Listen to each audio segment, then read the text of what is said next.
Albert Einstein famously remarked in a conversation with Werner Heisenberg, he said, you know, in the West we've built a beautiful ship and in it has all the comforts.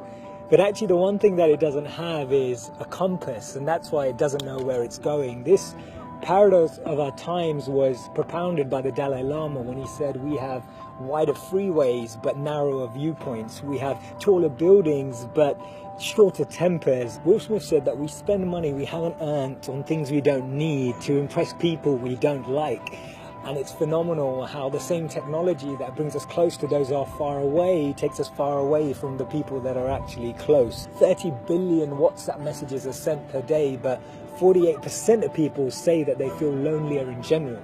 The paradox of our times is that we have more degrees but less sense, more knowledge but less judgment, more experts but less solutions. It was Martin Luther King who said that the irony of our times is that we have guided missiles but misguided men. Have you ever found it perplexing that we've been all the way to the moon and back, but we struggle to start a conversation across the road or across the train? And it's amazing that Bill Gates was known as the top earner in 2015 with a wealth of 79.2 billion, but 1 in 4 CEOs claim to be struggling from depression. Do we actually thrive off this paradox? Is it that this paradox actually makes the media interesting? It's what makes journalism interesting. It's what makes politics interesting. It's what makes television interesting. Is this paradox actually what we feed off and what we live off and what we talk about and discuss in our circles? Doesn't it seem that we've tried to clean the air but polluted our soul? We've split the atom but not our prejudice, and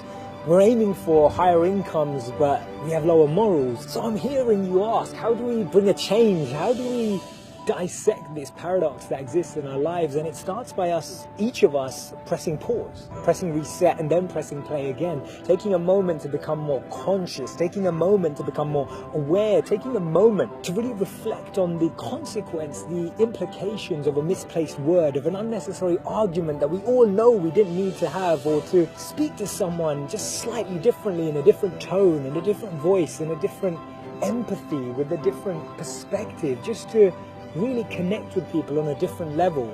This thinking out loud started from Albert Einstein, and I'll track back to him when he actually said that the problems we have today can't be solved with the same thinking we used when we once created them. So actually we need to research alternative teachings. We need to dig into those ancient books of wisdom. We need to go back to understanding if there's anything written in those creased pages of time that can actually reveal more knowledge and more wisdom of how we can transform our experience of life today. Otherwise, this paradox means that every step forward we take, we're taking 3 backwards every time.